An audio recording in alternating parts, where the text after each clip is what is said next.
Hey everyone! Tonight, we begin with something so quiet, so ordinary.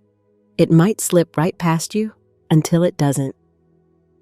Picture a warm suburban morning in Lexington Hills, Ohio. Birds chirping, lawnmowers humming in the distance, and an elderly woman standing still on her porch, holding her breath as her son packs the last box into the trunk of his minivan. So, before you get too comfortable, take a moment to like the video and subscribe, but only if you truly enjoy what I'm doing here. Tell me in the comments where you're watching from and what time it is where you are.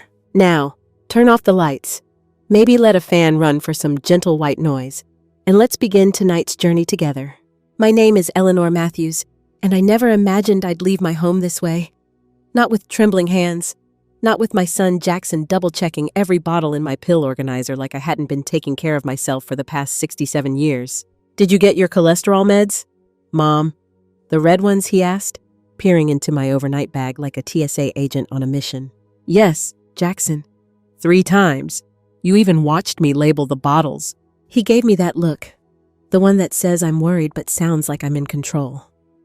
He had those soft brown eyes he got from my late husband, Carl, and a head of graying hair that made him look more like my brother than my son. Still, I loved him deeply. He was my only child. "I just don't want to take any chances," he said.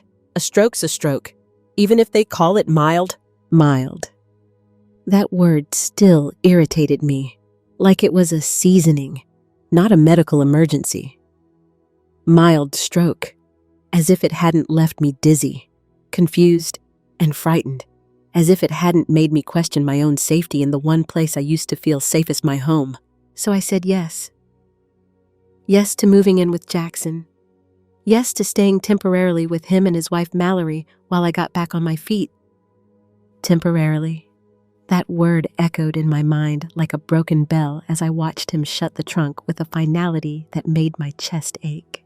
His house was 20 minutes away, on a neatly trimmed street with identical shutters and HOA-mandated mailboxes. 2 stories, vinyl siding, American flag fluttering in the breeze like it belonged on a Hallmark card. I had helped them buy this house, though Mallory didn't know it. Not yet. "Grandma's here," yelled Flora, my 10-year-old granddaughter, as we pulled into the driveway. She came bounding down the porch steps, her curly hair bouncing behind her like she had springs in her shoes. Right behind her was Timothy, age 7, dragging a Lego ship by one wing. Their joy, raw and unfiltered, nearly broke me. They made space for me in a world where I suddenly didn't seem to fit. But before I could even get both feet out of the car, I heard the voice. "Kids, let Grandma get inside first," said Mallory from the front door. She wasn't smiling, not really. Her lips formed the shape of one, but her eyes, cold, focused. Her blonde hair was clipped neatly behind her ears, and her arms folded tight across her chest like she was bracing for a storm. "Mallory," I greeted, forcing warmth into my voice. "Thank you for having me." "Don't be silly, Eleanor," she said. "Your family." But the pause after that word family hung heavy. Heavier than it should have. Like she was swallowing something sour. I stepped inside and was greeted by the scent of lavender candles and furniture polish. The place was spotless, not a speck out of place. The kind of house that looked like it was waiting for a real estate showing, not for an old woman recovering from a stroke. Jackson carried my bag into the guest room downstairs, the only bedroom on the first floor. "We figured this would be easier for you. No stairs," he said, as he placed my bag on the floral quilt. "Mallory and I are upstairs. Kids too." "That's thoughtful," I said, running my fingers across the windowsill. It looked out onto a small fenced garden, a patch of earth trying very hard to look like home. The first night passed quietly. Jackson talked about his job. Flora told me about a spelling bee. Timothy showed me a Lego tower that looked like a spaceship, and a submarine had a baby. Mallory served a casserole that tasted like it had lost a war with a salt shaker, but I smiled and ate every bite. Years had taught me this: some battles aren't worth starting, especially not on your first night as a guest. That night, I lay awake in the dark, staring at the unfamiliar ceiling, listening to the ticking of a wall clock I didn't recognize. I missed the creak of my own floors, the hum of my old fridge, and Carl. More than anything, I missed Carl. His snoring, his humming in the morning, the way he'd always know when something wasn't right before I'd even say a word. We were married 40 years, built an entire life together. When he passed, I drifted for a long while like a leaf on a pond. It was the kids, Jackson, then Flora and Timothy, that pulled me back to shore. I remembered the day Jackson told me they couldn't quite afford the house, that their dream place came with a not-so-dreamy mortgage. Without hesitation, I said, "I'll help," not because I was rich, just comfortable. Carl had left me enough, and my pension took care of me. But Jackson had one condition. "Please, Mom, don't tell Mallory. She's funny about money. She wants to feel like we're doing it ourselves." That should have been my first red flag. Secrets don't grow good things. But I agreed. Every month, I wired him almost half their payment, quietly, consistently, without thanks, without recognition. And now, lying there, listening to the house settle into silence, I wondered if Mallory knew. Would she still look at me like a burden? Morning came early. Too early. I shuffled into the kitchen where Mallory was already stirring something on the stove, the kids sitting with cereal and juice boxes. "Good morning," I said, pasting a smile on my face. "Grandma, look!" Timothy jumped up, holding a crayon drawing of what I assumed was me riding a unicorn. "Wow," I chuckled. "Do I really have purple hair?" "Sit down and eat, Timothy." Mallory cut in, her voice slicing through the moment. "Grandma's not going anywhere." And just like that, the spell broke. She turned to me. "I made coffee, but I wasn't sure if that's safe. After your stroke, maybe tea would be better." "Doctor said 1 cup a day is fine," I said, reaching for the mug. "Thanks for the concern." "I just don't want anything to happen to you while you're here," she said coolly. "Jackson would never forgive himself." "While you're here, not with us, just here, like a guest overstaying her welcome." I smiled, nodded, and sipped the coffee, burned my tongue a little, but said nothing.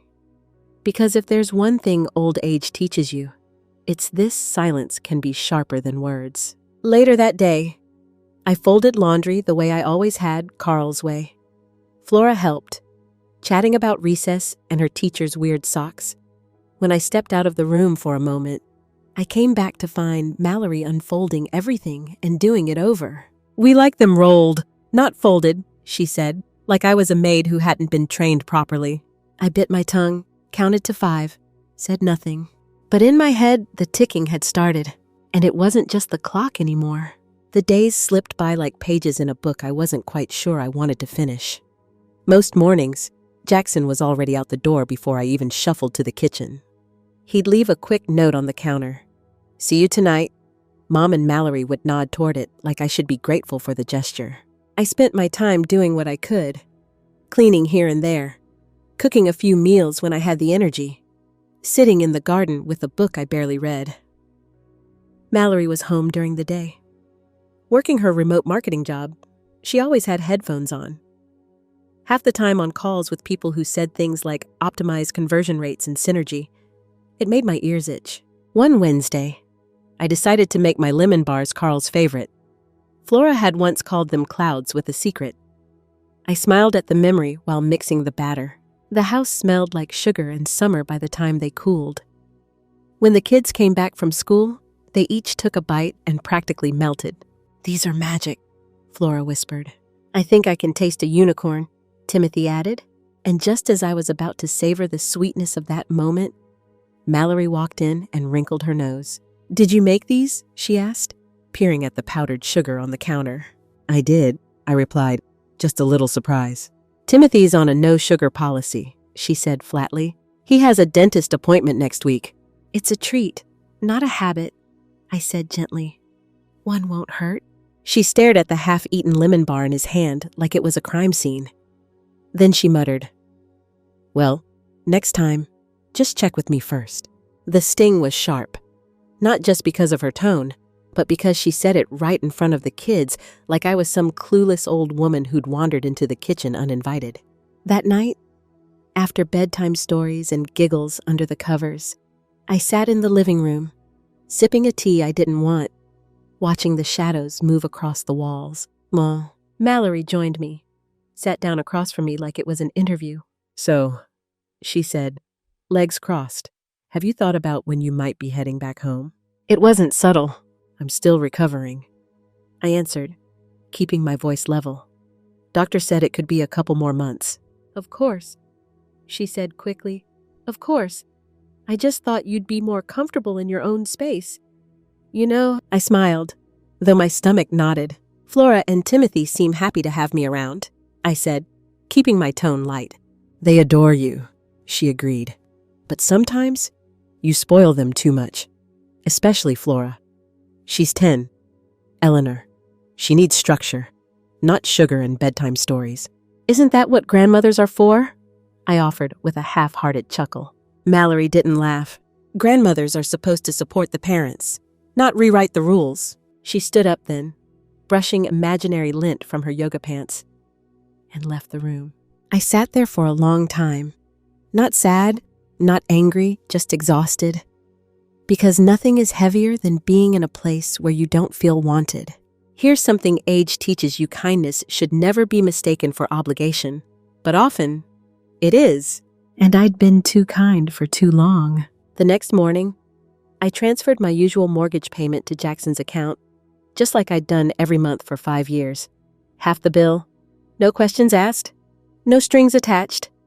A silent investment in the family Mallory thought they'd built on their own. I wondered, not for the first time, if she had any idea. Later that day, I found a boutique receipt in the trash. $350 for a dress. The same day, Jackson had texted, asking if I could help a little more this month, just a bump to cover unexpected costs. That same dress was hanging in Mallory's closet, tags still attached. I stood there staring at it for a while. The audacity of it all. The nerve. That evening, during dinner, Flora was telling me about her upcoming birthday. "I want to invite the whole class," she said, eyes shining. "We can have a bounce house and cupcakes and balloons?" "Absolutely not," Mallory cut in. "We're doing something small. A few close friends. Maybe a pizza night." "But Molly had a magician," Flora argued, "and her mom made cake pops shaped like animals." "We're not the Bates family," Mallory said curtly. "We're on a budget." "I could help," I offered quietly. "Cover some of the party costs. My gift to Flora." Mallory's fork froze midair. She didn't look up, just said, "That's not necessary. We're teaching her to appreciate limits." I nodded, pressing my lips together. But I felt it in my chest, another invisible door closing in a house full of them. Flora excused herself after dinner, unusually quiet. I followed her to her room and found her curled up, hugging a pillow. "I just wanted a real party," she whispered. "One last time before middle school." I stroked her hair. "I know, sweetheart. And it'll be special, even if it's smaller. But it won't have a magician," she said, almost tearful. "Well," I said with a grin, "maybe your grandma can learn a card trick or two." She giggled through the sadness, and my heart ached for her and for myself. Because here's an offbeat fact in certain owl species. Grandmothers actually help raise the young. They bring food, protect the nest, and pass down wisdom. No one asks them to. They just do. It's instinct. But maybe I wasn't an owl. Maybe I was something else. Something forgotten. That night, I dreamed I was floating. Not flying. Not falling. Just hovering. A woman suspended between two lives, one she built, and one that was never really hers. The next morning, Mallory greeted me with a clipped, "Morning." No eye contact, just tension in every word. "Would you mind not using the front washer today?" she asked. "I have laundry scheduled for later." "Scheduled?" "Yes," she said, sighing. "We have a system. It works better if we stick to it." Of course they had a system. Everything had to be labeled, timed, controlled, even kindness. I wanted to scream, but instead I smiled, because that's what women like me were taught to do. Until one day, It's strange. The moments that stick with you, you'd think it would be the big events, the holidays, the family vacations, the milestones. But no, it's the quiet humiliations that settle in your bones. They're the ones that resurface when you're washing dishes or folding laundry, like ghosts waiting for your guard to drop. A few days after the birthday talk, I was folding towels in the hallway when Mallory passed by and paused. "Eleanor, thanks," she said, glancing down at the basket. "But we fold them the other way. They fit better in the linen closet like that." I stared at the towel in my hand. It was a towel, not an origami swan. "Noted," I said softly, setting it back in the basket. She didn't say thank you, just walked away. That night, I decided to keep my hands busy. Made a lasagna from scratch, the kind Carl used to request on Sundays. The kids loved it. Flora even had seconds, and Timothy licked the sauce off his plate. "This is so good, Grandma," he mumbled with a full mouth. Mallory took a bite, chewed slowly, then set down her fork. "Oh," she said, "did you use eggplant?" I nodded, "Just a little, in the sauce." "Timothy doesn't eat eggplant," she said. He looked up, confused. "I like it now." "Well," she said, pushing her plate away, "next time, just ask me before you make dinner, okay?" "Of course," I said, though my stomach had gone tight. Insight from old age. People don't really want help. They want control wrapped in the illusion of help. That night, I couldn't sleep. The walls felt too white, too blank. The guest room was small, but perfectly arranged, like a hotel room someone forgot to check out of. No pictures, no clutter, no sense of belonging. I lay there listening to the wind against the siding, wondering what Carl would have said if he'd seen all this. He would have taken one look at Mallory and said, "That woman needs a hobby besides micromanagement." God, I miss that man. Around 2 a.m., I got up and made tea. The house was silent. I sat in the kitchen, just me and the dim glow of the under-cabinet light, and tried to remember what peace felt like. It was the next day, over breakfast, that the conversation changed everything. Timothy spilled a little orange juice. Not much, just a few drops on the table. "It's okay, sweetheart," I said, reaching for a napkin. Before I could wipe it up, Mallory flew in. "Timothy," she snapped, "be careful. That's how things get ruined." "It was just a spill," I said, trying to keep my voice calm. "It's about habits," she shot back. "Little things add up. We've talked about this." Timothy's face crumpled. He looked down, lips pressed tight, clearly trying not to cry. "Accidents happen," I said. "He didn't mean to." "Well, you can't just excuse everything with 'he didn't mean to,'" Mallory said sharply. I stood there for a long moment, napkin still in hand. I wasn't sure who I was more heartbroken for, Timothy or myself. Later, when Jackson got home, I tried to talk to him. "Do you notice how Mallory speaks to me?" I asked. He rubbed the back of his neck, avoiding my eyes. "She's stressed," he said. "Work's been rough. The kids, the house." That's not an excuse," I said. "No," he admitted. "It's not." I sighed. "She treats me like an employee. Or worse, a guest who's overstayed her welcome." "You're not overstaying," he said quickly. "Mom, I'm grateful. We all are." "Are you?" I looked him dead in the eye. "Because I don't feel it." He didn't respond, just stared at the floor like a child caught doing something wrong. That weekend, I overheard Mallory talking on the phone to one of her friends. "It's hard," she said, voice low. "It's like having another kid in the house. She means well, but everything she does is just a little off. It's exhausting." I went back to my room and sat on the edge of the bed. Another kid. That's what I was now. And yet, every month, my bank account sent over nearly $900 to cover half the mortgage.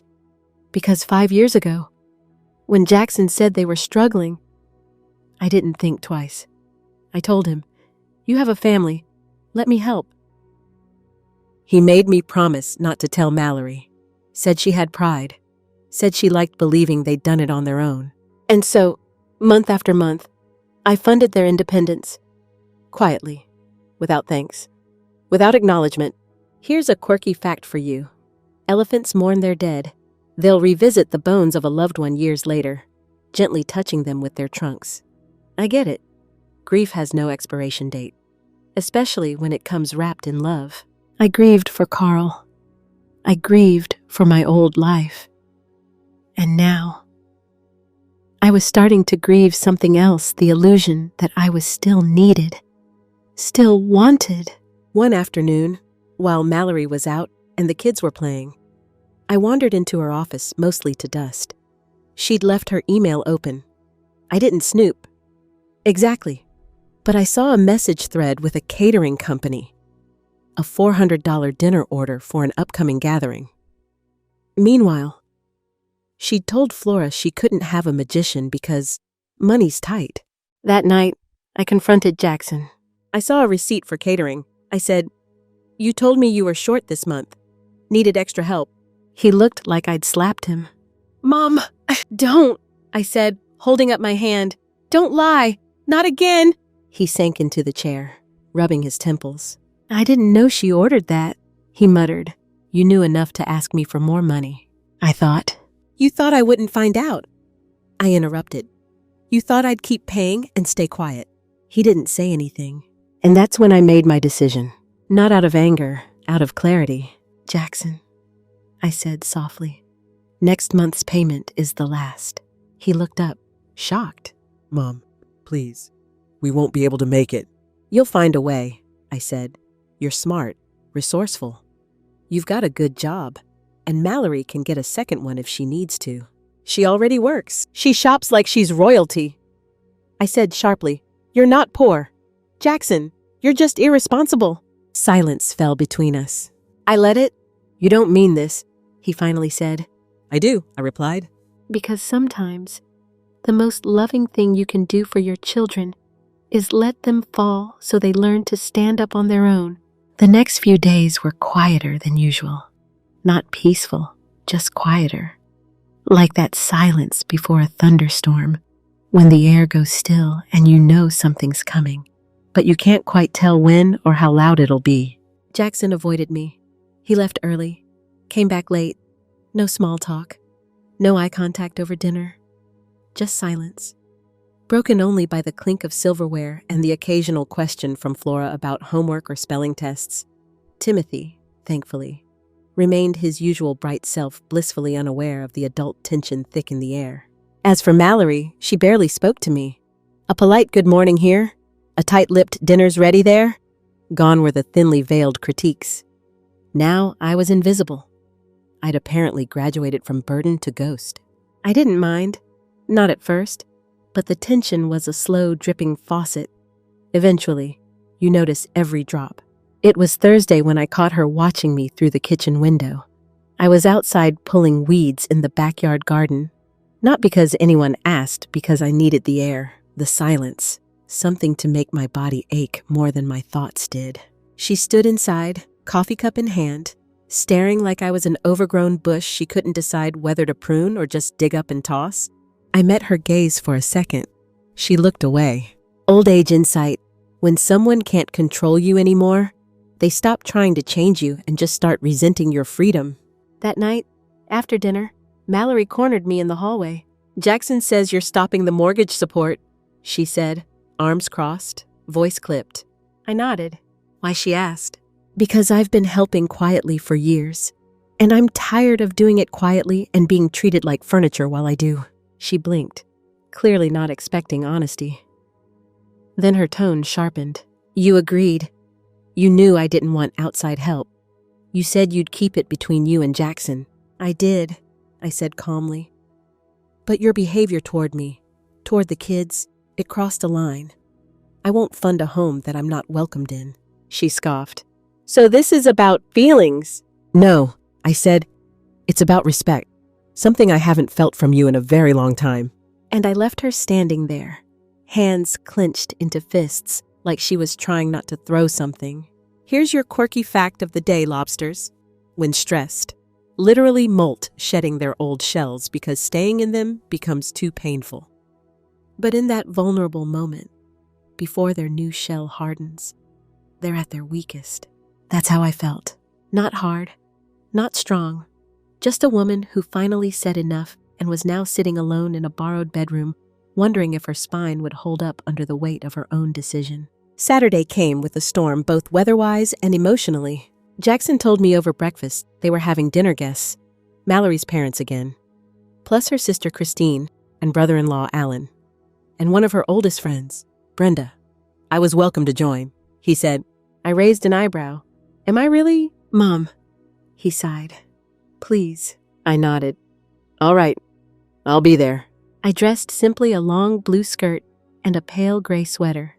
Nothing flashy, but clean and comfortable. I even wore the silver locket Carl had given me on our 35th anniversary. I needed something of him with me that night. When the guests arrived, I saw right away what the evening was supposed to be a stage play. Mallory, the poised hostess, her house immaculate, catered food artfully arranged. The kids dressed like they'd stepped out of a holiday catalog. Mallory's mother, Irene, greeted me with a cool smile. Eleanor, still staying here? Still breathing? I replied with a soft smile. Thought I'd enjoy the show. She blinked, confused, but said nothing. Christine was kind as always. Alan looked like he wished he could melt into the hardwood floors.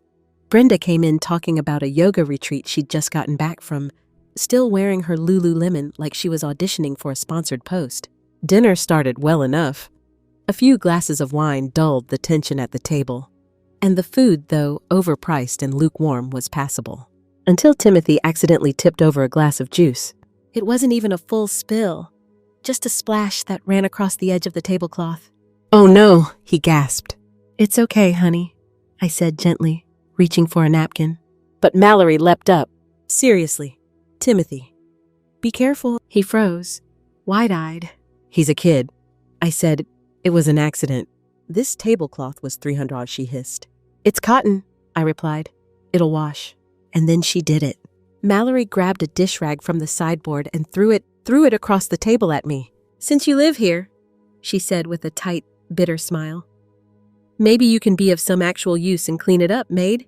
You ever feel time slow down? Like everything drops into molasses. I felt the room hold its breath. Brenda's mouth opened into a perfect O. Christine blinked hard, as if she'd misheard. Even Jackson paled. The rag landed in my lap with a soft plop, damp and limp. I looked down at it, picked it up, folded it neatly, and then I stood. Here comes the debatable academic phrase, sometimes you don't need a hero's arc to reclaim your power, just a rag and the nerve to call a bluff. I'm done, I said. I'm done funding this house.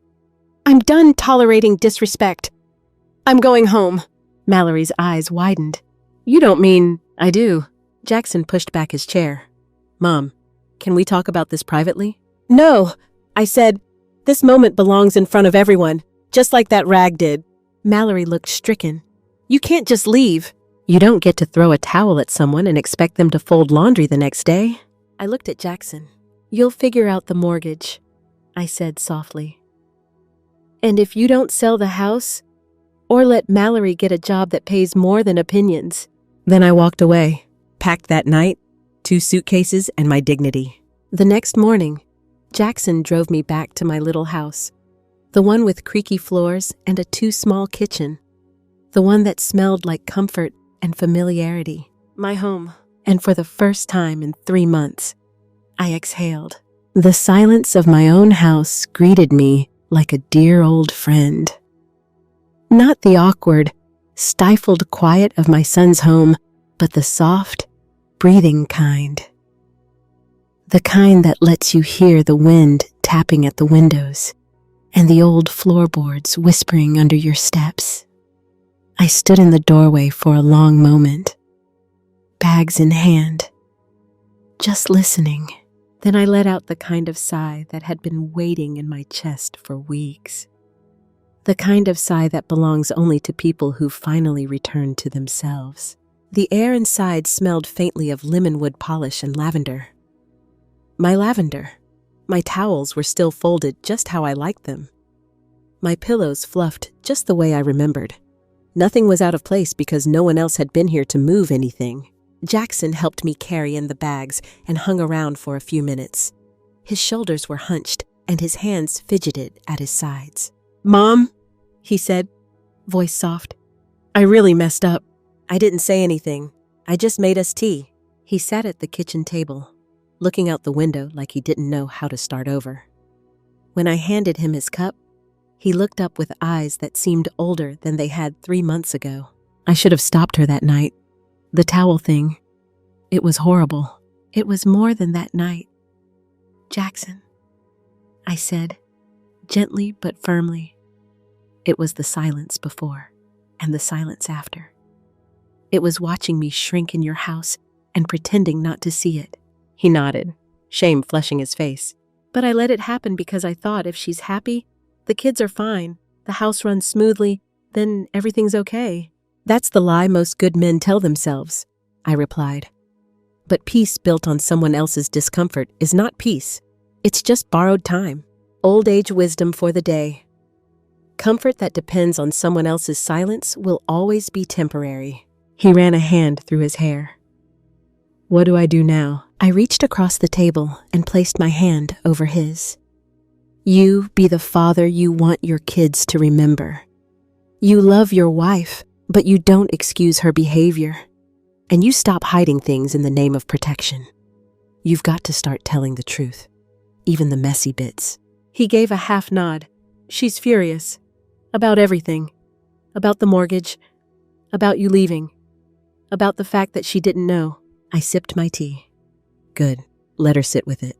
"You're not going to help anymore?" he asked, hesitant. "I'm not going to bankroll disrespect," I replied. "But I'm not heartless. If you and the kids are truly in need, I'll help in other ways on my terms." He didn't argue, just nodded. Then, with a quiet, "I love you, Mom," he left, and just like that, I was alone again, but not lonely. Over the next few days, I began reclaiming my rhythm. I cleaned, but only when I felt like it. I slept in. I watered the garden. I ate cereal for dinner just because I could. I even dug out a brochure I'd stuffed into the junk drawer months ago when advertising a beginner's watercolor class at the community center. It started the following Thursday, and something about it felt like a small, quiet rebellion.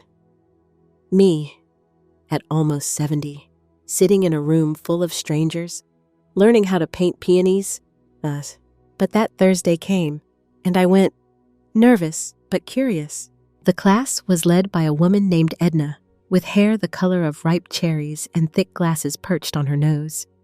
She wore paint-smudged jeans and smelled faintly of peppermint gum.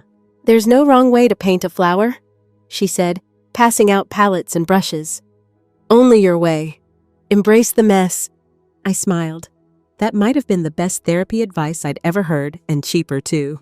I sat next to a woman named Helen who painted purple tulips like they were family portraits. She told me her husband had passed the year before and that painting helped her grieve. We talked about grief and being invisible in grocery stores and the odd freedom of growing older. "You know," she said, swirling her brush into blue. "My daughter-in-law once told me that I hover, so I stopped visiting. And guess what? They called after 3 weeks because their dryer stopped working and no one could figure out the settings." I laughed, probably louder than necessary, and in that moment, surrounded by the scent of watercolor paper and distant jazz from the speaker in the corner, I felt more myself than I had in months.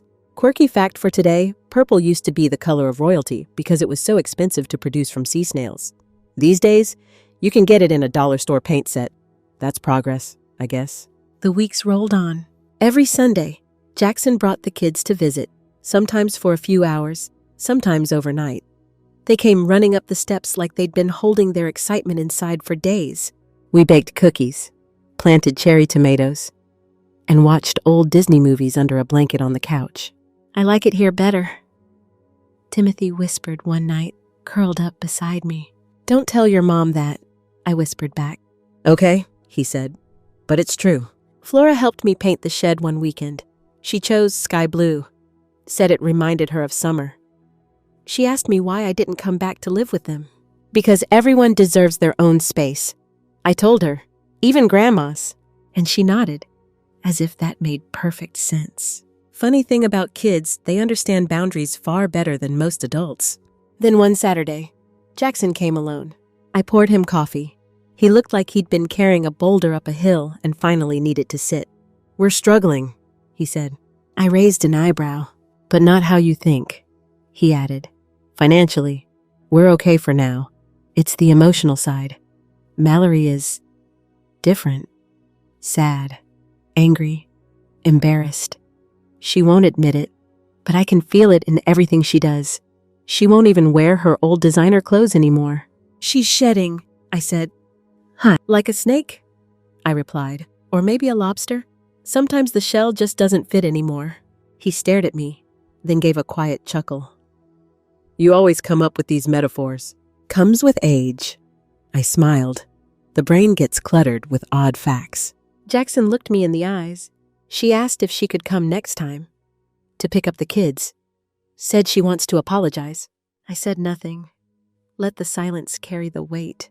You don't have to say yes, he added. I just wanted you to know. I nodded. Not because I forgave her, but because growth deserves to be witnessed, even if it starts late.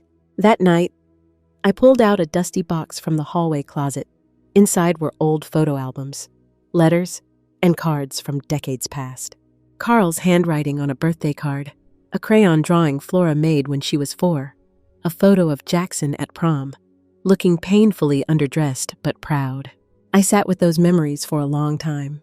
This home had seen laughter and sorrow, birthdays and broken hearts, love and loneliness.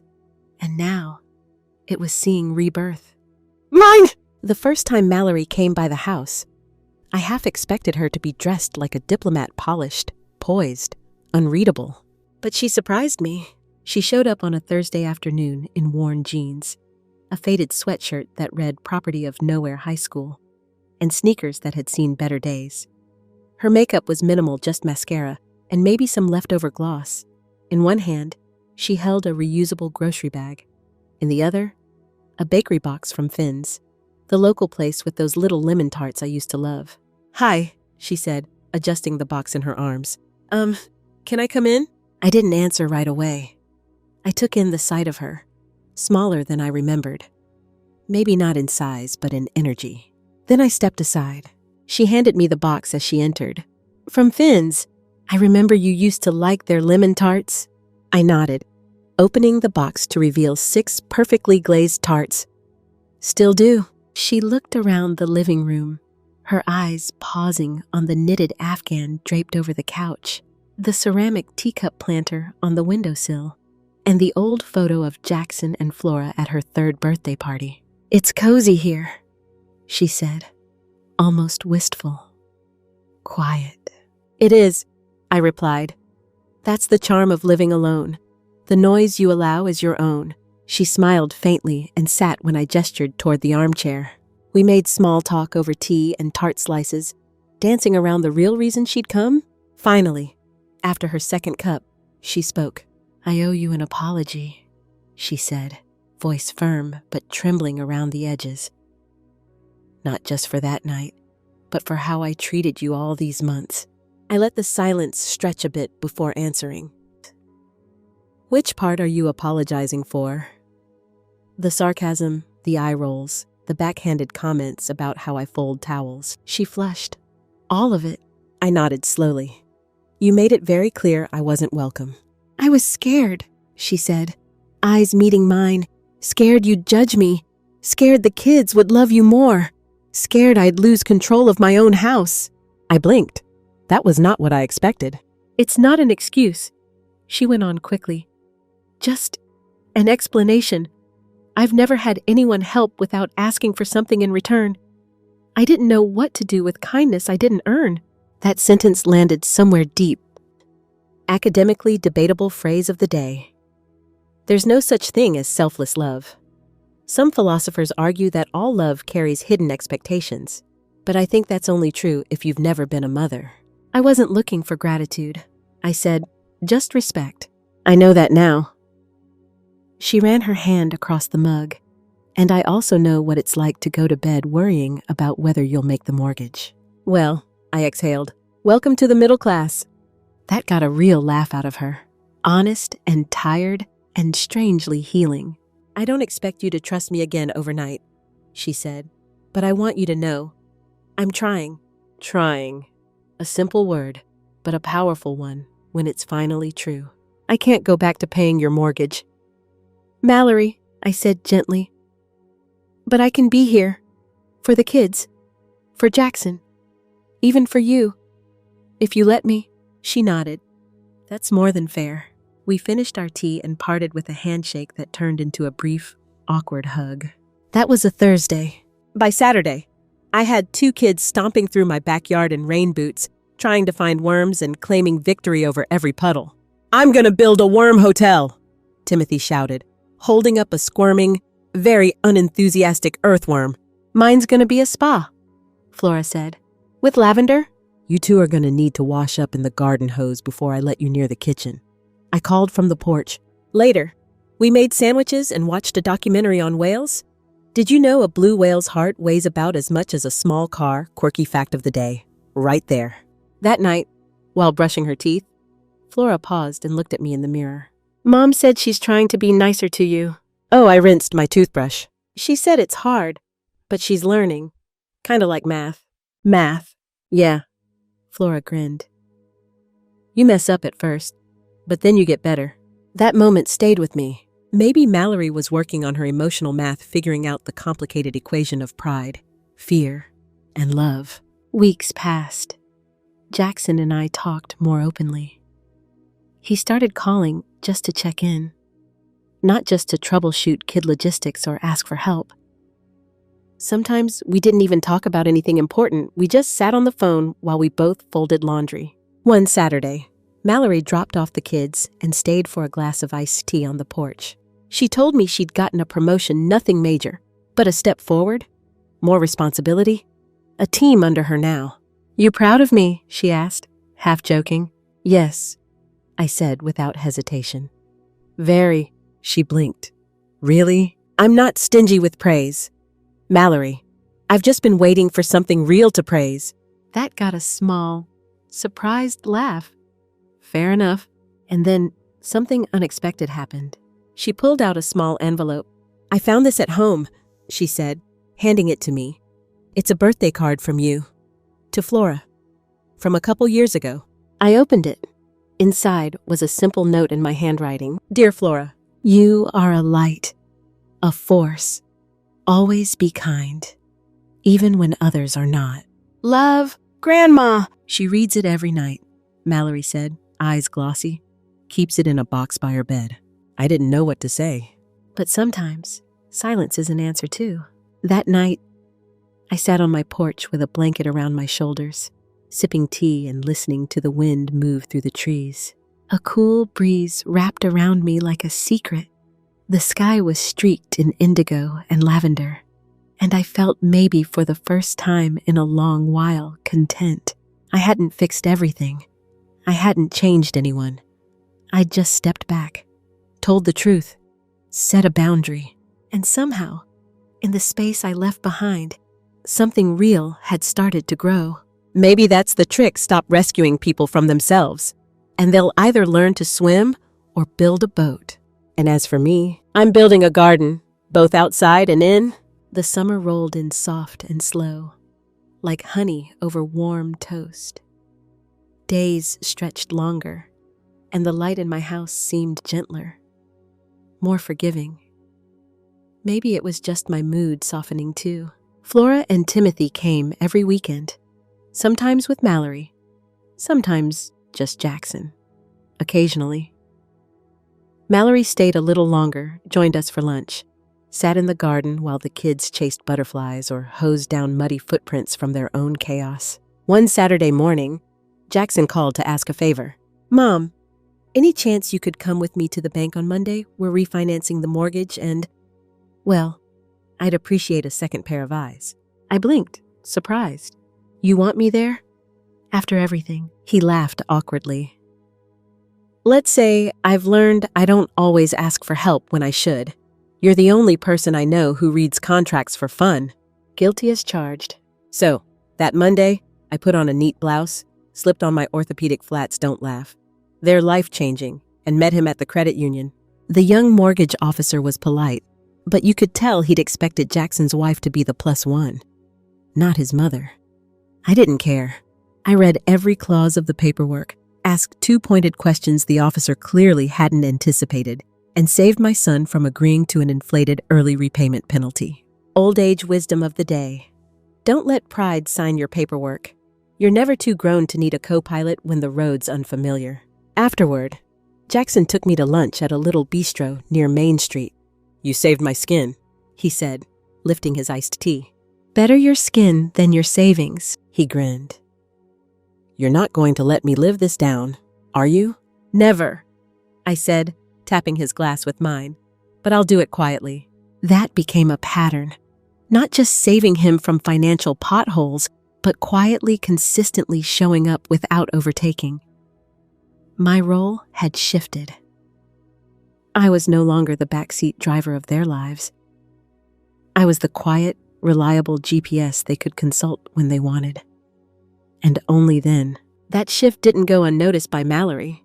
A week later, she asked if I wanted to join her for a walk around the neighborhood. It was early evening, fireflies just starting to flicker, the air filled with the scent of cut grass and blooming jasmine. We walked slowly, side by side, our strides more in sync than I ever expected. Timothy's school project was about family trees, she said after a while. He put your name right under his parents with a heart next to it. I smiled. He's got a good heart. He does. And you're part of the reason. We passed a house with a yard full of flamingos plastic. Of course, Mallory pointed and laughed. You know, I used to think those were so tacky. Now they just seem fun. I nodded. A little levity never hurt a lawn. Do you ever regret helping us with the mortgage all those years? She asked suddenly. I looked ahead, watching a squirrel dart across the sidewalk. No, I said, but I regret not setting boundaries earlier. It wasn't the money. It was the silence, the pretending. She was quiet for a few steps. You're right, about all of it. And I think no. I know I used to judge you. Thought you were too soft, too sentimental. I glanced at her, surprised by the honesty. But now, she continued, I realize that kind of softness takes strength. I've never had to do things alone until recently. I thought I was independent because I made decisions, but independence is about owning the cost of those decisions. That line stuck with me. Quirky fact for the day. The inventor of the dishwasher was a woman named Josephine Cochran. She was tired of her servants breaking her china and decided to take matters into her own hands. Built the first mechanical dishwasher in her shed. Now that's the kind of independence I admire. Practical, assertive, a little bit stubborn. Mallory wasn't building dishwashers, but she was building humility, and it was starting to look good on her. As summer deepened, we found new rhythms. The kids still came over regularly. Sometimes Mallory stayed for dinner. We even had a Sunday cookout: hot dogs, lemonade, lawn chairs in the shade. It was the first time in years we laughed together as a family without the undercurrent of tension. Timothy showed me how to use filters on my phone camera. Flora painted a flower pot for my porch. Jackson finally fixed the creaky step I'd mentioned 6 months ago. Progress, all around. One night, as the kids were playing in the backyard, Mallory handed me a manila envelope. What's this? I asked. An updated budget and a savings plan. I opened it and glanced through the neatly typed sheets. You didn't have to show me this. I know, she said, but I want to. No secrets, no assumptions. I looked up. This means a lot. Mallory, I meant what I said before. About changing. Not just surface level stuff, real change. And real change takes time, I said. And consistency. I'm working on both. And I could tell she meant it.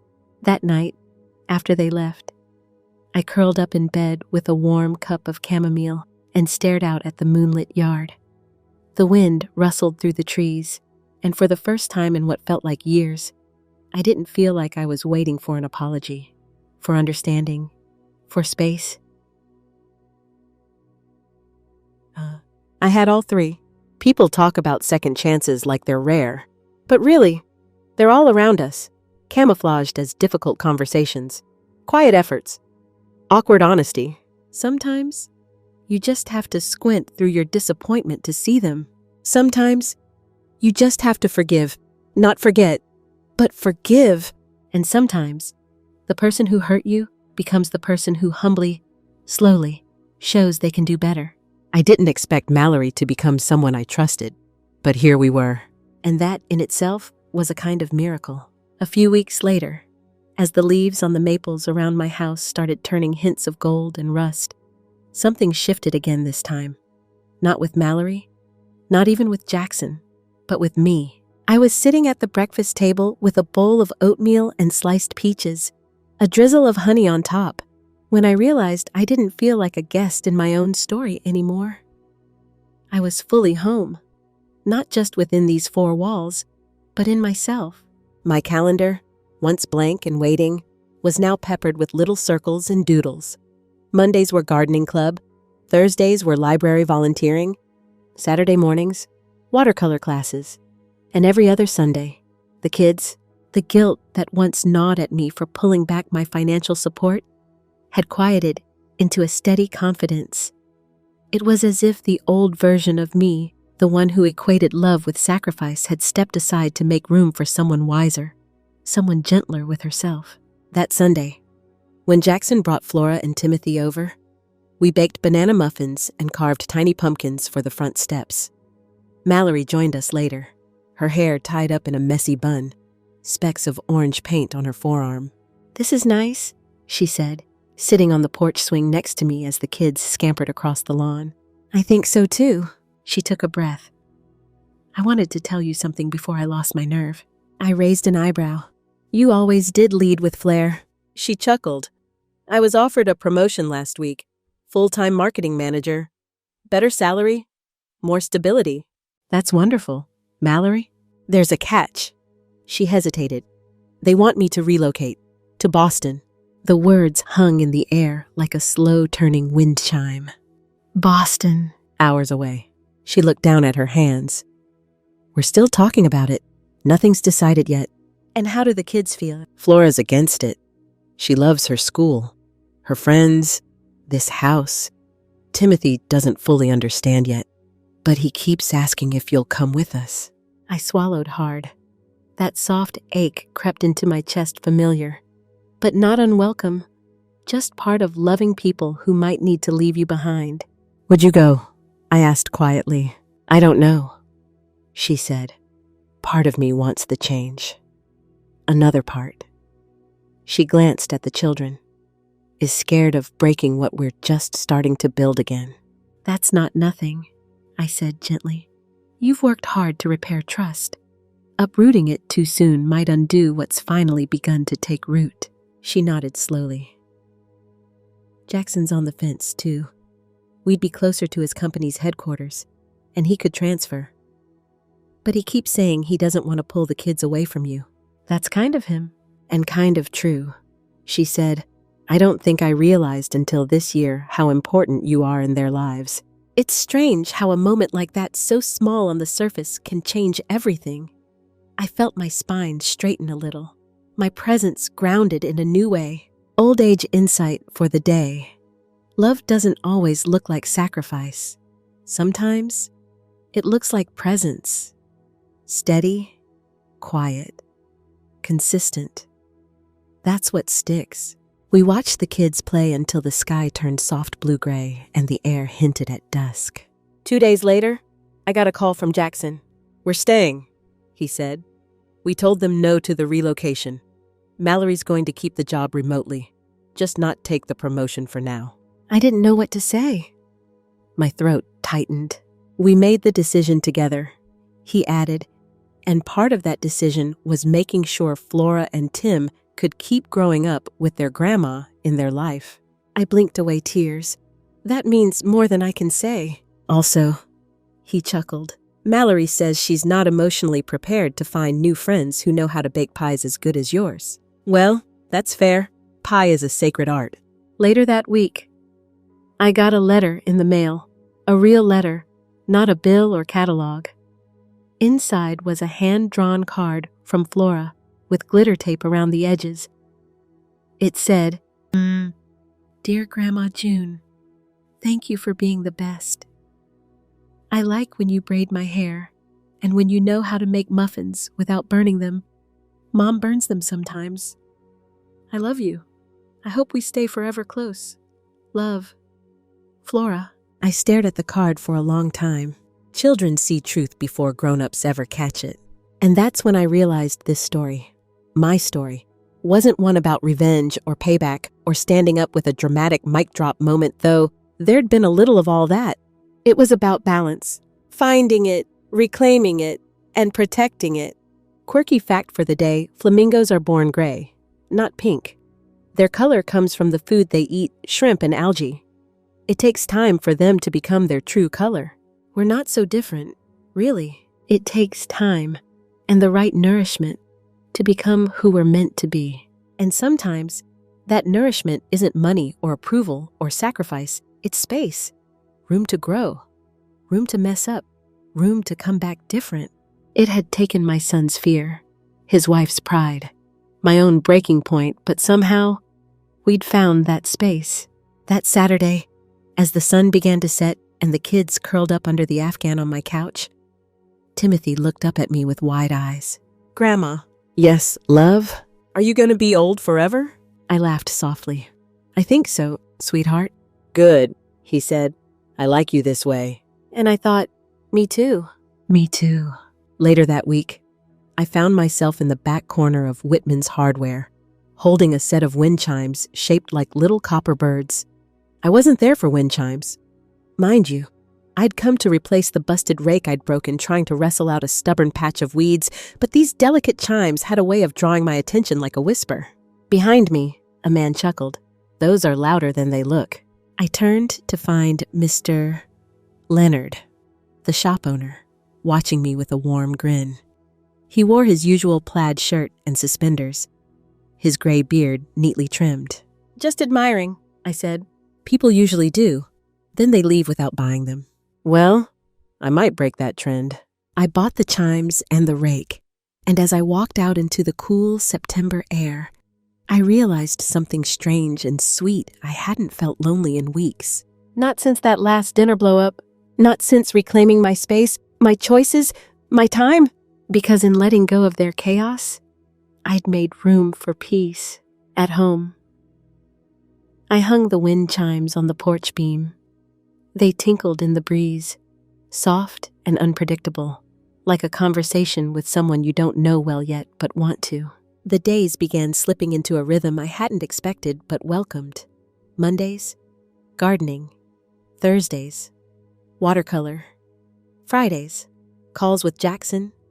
Saturdays and Sundays, the grandkids if their schedules allowed, and Tuesdays were for nothing at all. Just me, a hot cup of tea, a stack of books, and whichever bird decided to visit my garden feeder. Old age insight for this chapter. Silence is not absence. Sometimes, it's presence in its most honest form. One Tuesday morning, Mallory called. Her voice had a little bounce to it. I wanted to ask, would you be interested in helping us with the PTA fall fundraiser? I blinked. Did you just say PTA? Yeah, she laughed. I know. It's not your usual scene, but they're desperate for volunteers. And honestly, I think you'd enjoy it. Or at least survive it. What would I be doing? Baking? Selling pies? Maybe? Running a booth? You could wear one of those floppy sun hats you love? Well, since you mentioned the hat. And just like that, I found myself signed up to help run the pumpkin pie booth at the Whitman Elementary Fall Fair. I hadn't done anything like that since Jackson was in school himself. The week leading up to the event was a flurry of flour, cinnamon, and notes scribbled in the margins of recipe cards. Mallory and I baked together twice, without a single argument. There was a moment when she corrected my crust thickness, and I raised an eyebrow, but we both laughed instead of bickering. It was progress. Maybe it wasn't reconciliation exactly, but it was the kind of middle ground I could live with. The fall fair was held on the school's soccer field, decked out with hay bales, scarecrow contests, and the distant sound of a high school jazz band attempting Sweet Caroline. My booth had the best-smelling real estate on the field, dozens of warm pies arranged on gingham tablecloths. Timothy ran around in a cape made of burlap. Flora manned the cash jar like a little accountant. And Mallory? She handed out slices with a surprising amount of charm. You could have gone into show business, I teased as I restocked whipped cream. Please, she said, scoffing. My spotlight is a string of fairy lights over a pie table. Well, you wear it well. She looked at me. You know, I used to think you and I couldn't exist in the same story. And now, I think we just needed to rewrite the plot. Quirky fact of the day.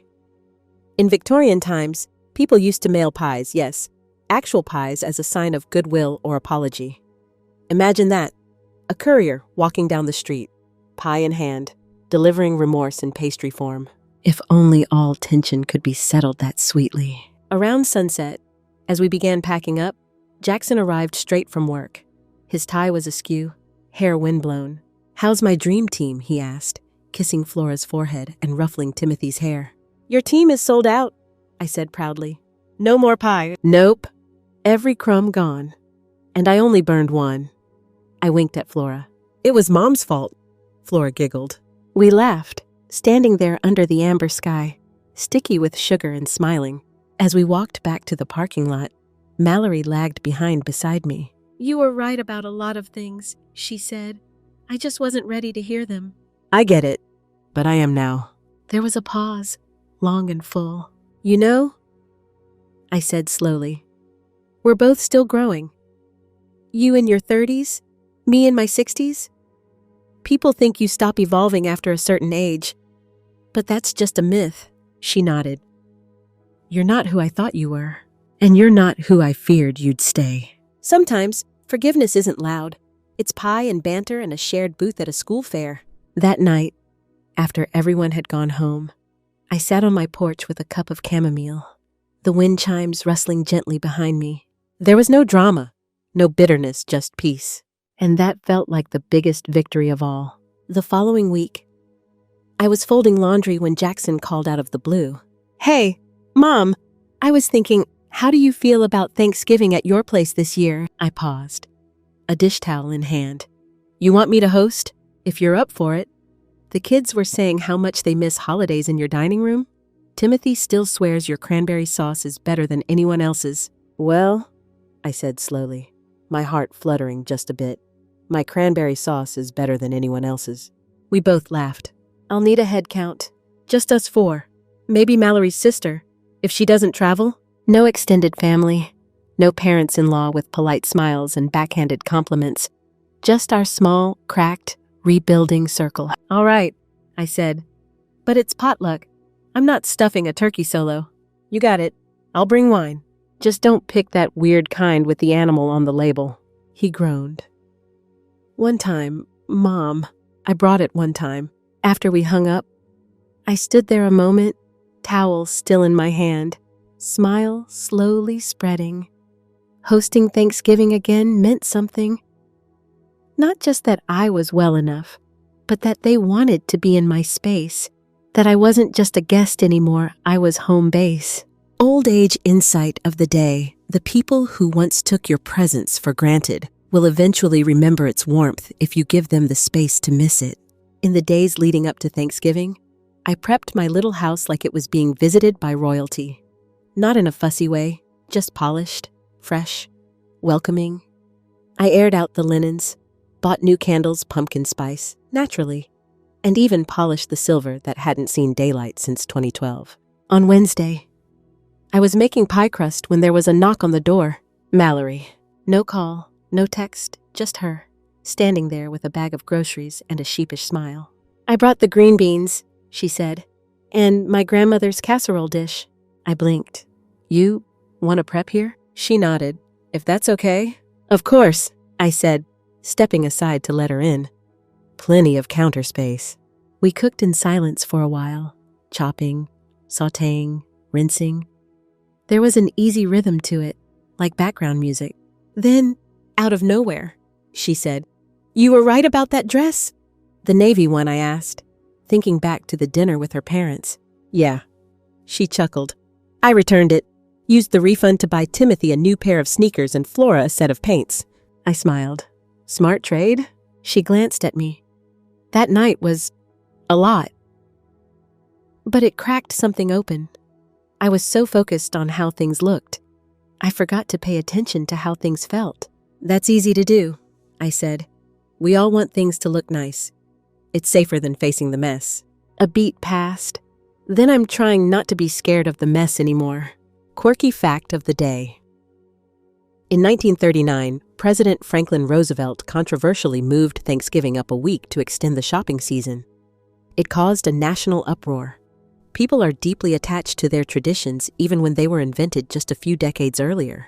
The next day, my little home filled with familiar chaos, laughter, clanging dishes, the scent of cinnamon and roasted garlic. Flora helped me set the table with my wedding china. Timothy carried rolls to the table like he was transporting ancient relics. Jackson uncorked wine, one without a cartoon animal. Bless him, and Mallory laid the casserole in the center like it was a sacred relic. When we all sat down, the moment felt suspended. Light flickered from the candle centerpiece. The wind chimes outside murmured quietly, like distant applause. I picked up my glass. "I just want to say thank you for being here, for making this home feel alive again." "We should be thanking you," Mallory said softly. Timothy leaned into my arm.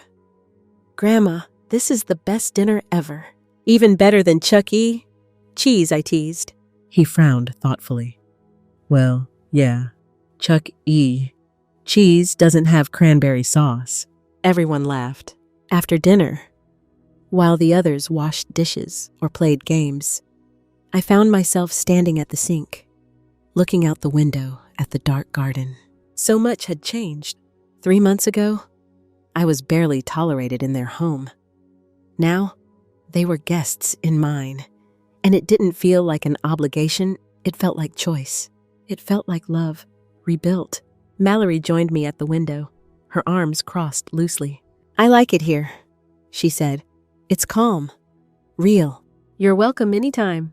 She glanced at me, then away. I don't think I ever said thank you for everything, the help, the patience, even the resistance when I didn't want to hear it. "You don't have to," I said, "but I'm glad you did." She turned.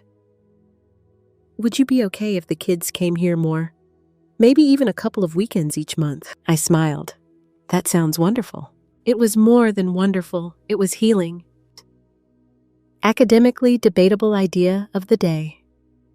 Some psychologists argue that parental alienation isn't just something divorced parents do to each other. It can happen within intact families, subtly, over years. It happens in unspoken exclusions, in choosing one voice over another, and it leaves scars. But naming it gives us power to stop it. Later, after everyone had gone, I sat by the fire with a slice of pumpkin pie and a sleepy smile on my face. My house was quiet again, but it didn't feel empty. It felt full. The Saturday after Thanksgiving, I was standing in the garden pruning back some frost-bitten herbs when I heard small feet pounding the path. "Grandma." Timothy launched himself into my arms, Flora just a step behind, her cheeks pink from the cold. "We brought cookies," she beamed, holding up a tin wrapped with a bow. Behind them, Jackson waved from the driveway and helped Mallory carry a couple of bags inside. "They weren't staying long, just dropping by," they said. But I had a feeling this kind of visit might become more regular, and I welcomed it.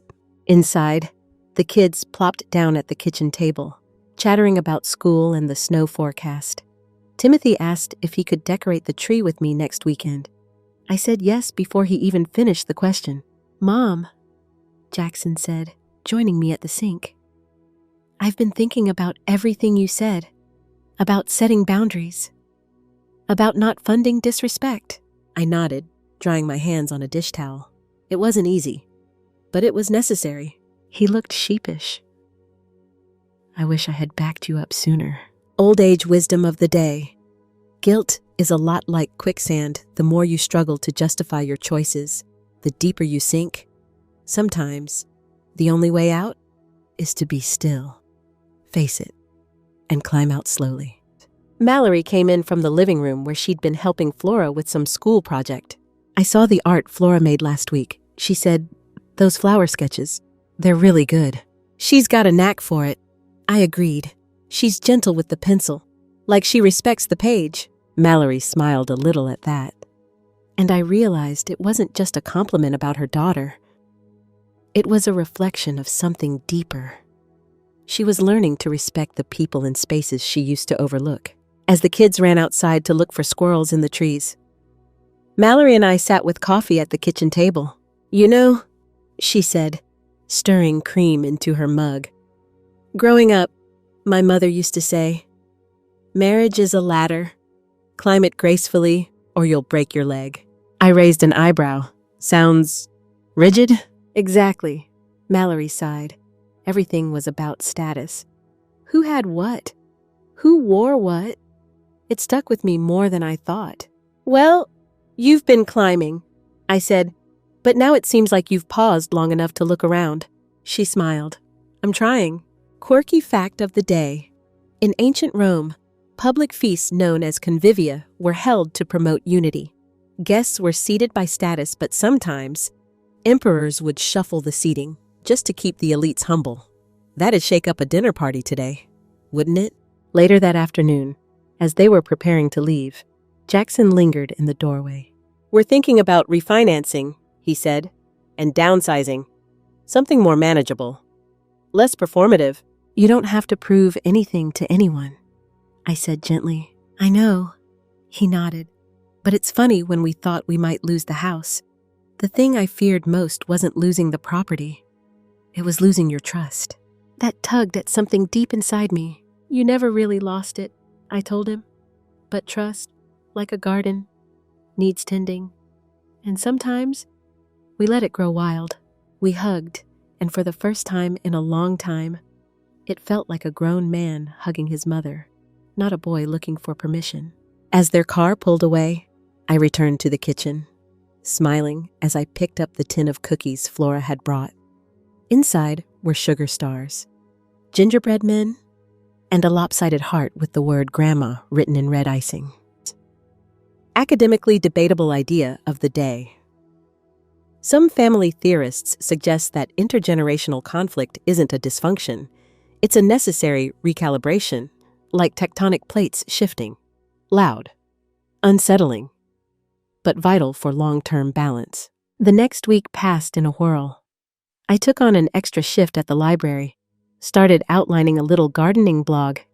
Yes, me a blogger, and even had lunch with Margaret from the community center.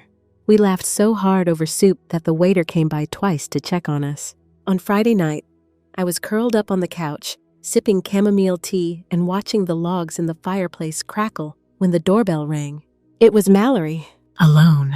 "Can I sit?" she asked, holding a thermos. I nodded, gesturing to the armchair. I brought mulled cider.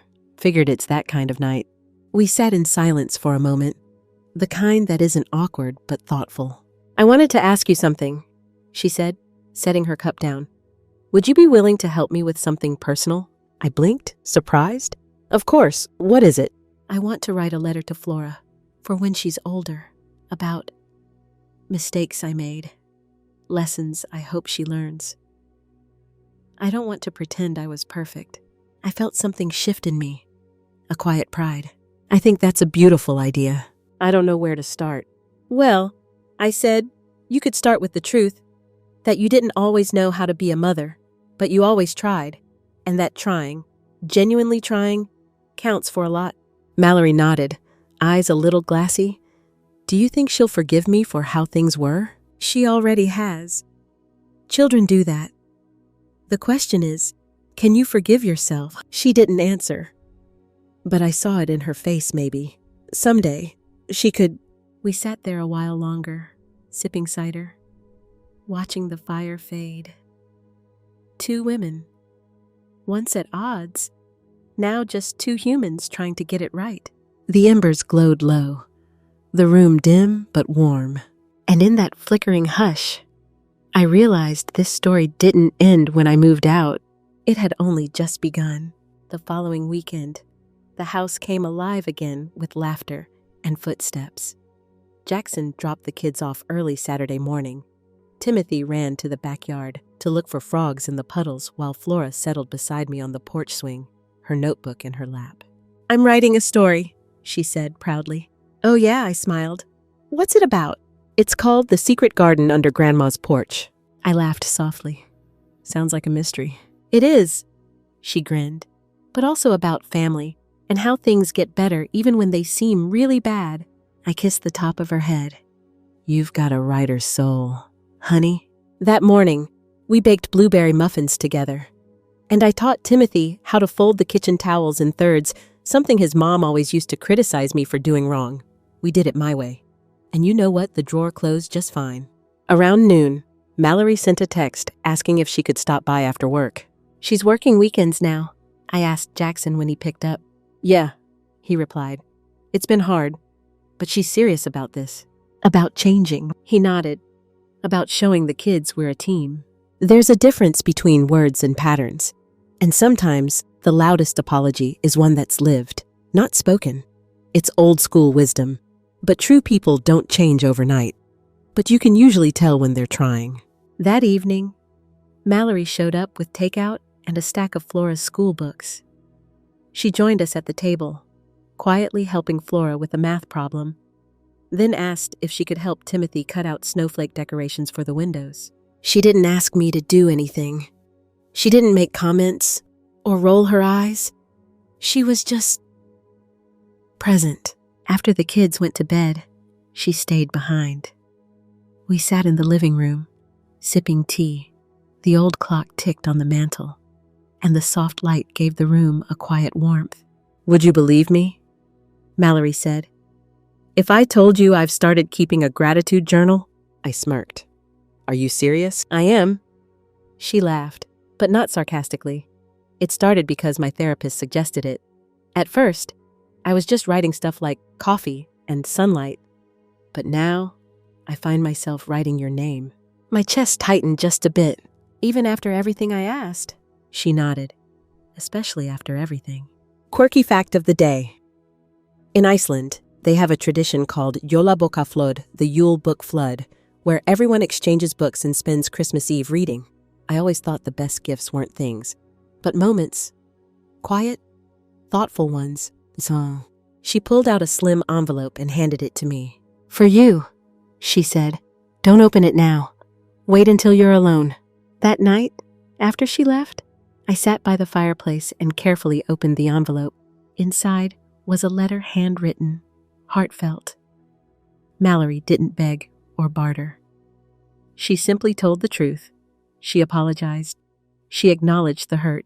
She even listed out the things she had learned about herself.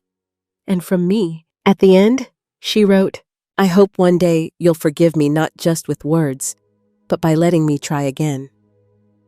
Not for the money, not for the house, but for the family I still want to be part of." I pressed the paper to my chest and exhaled, slow and long. Not everything needed a response right away. But that letter, that was a seed planted. And one day, it might bloom. Old habits don't disappear overnight. Some days, I still flinch at the thought of being in the way. But more and more, I've started walking into rooms like I belong, because I do. 1 week later, Flora invited me to her school's winter concert. I sat in the second row, squeezed between Jackson and Mallory. The music was off-key. The stage wobbled a little, and the glitter from the costumes made my nose itch.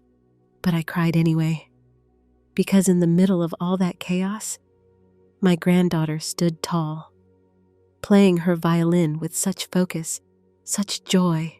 And when the concert ended, she ran straight to me. "I saw you, Grandma!" She beamed, right in the front row. "I wouldn't have missed it," I whispered, hugging her tightly. Debatable academic concept of the day. Some social scientists argue that chosen family bonds, those formed outside traditional lines, can be more powerful than biological ones. I'd argue even blood families can become chosen when we choose to love each other better. That evening, Mallory handed me a small box. "I got this before everything blew up," she said, a little nervous. "I didn't know if I should still give it to you." Inside was a charm bracelet. One silver heart, one tiny house, one open book, and a small gold leaf. "They represent, well, you," she said. "Your love, your strength, your stories, your garden." I traced my finger across the charms, feeling something soften deep inside. "I'll wear it," I said, "not because I need the reminder, but because it's nice to be seen." Mallory smiled, eyes glassy. "I do see you now." And I believed her. The world didn't suddenly become perfect, but it was better. And that was enough. Because I had my home, I had my peace, and I had myself. "Hey, if you're still with me, thank you." It's a quiet thing. Isn't it real change? It doesn't come crashing in. It creeps softly. Like morning light over your coffee mug. Like forgiveness showing up in the mailbox wearing a stamp instead of a speech. Tonight's story was about boundaries, about reclaiming your dignity, and about what happens when someone finally sees your worth, not because they need you, but because they respect you. Maybe you felt that shift in your own life. That moment when you stop folding yourself into corners for others' comfort and start taking up space because you've earned it. I know it's not always easy. It wasn't for me, but I hope this little tale wrapped around you like a soft quilt tonight. And if you needed permission to set a boundary, or let go of guilt, or stop over-explaining your worth, I hope you found it here. You're not a burden. You're a whole garden, and the right people will want to grow beside you, not walk over you. So, take a deep breath. Maybe close your eyes. Let the world be still for a moment. Because you deserve peace. And peace, my dear friend, starts with knowing when enough is enough and when you are already more than enough. If you enjoyed this story, don't forget to like the video, subscribe, and hit that little bell so you don't miss what's next. We've got more stories coming, tales of strength, survival, and soft power in unexpected places. Until then, rest easy.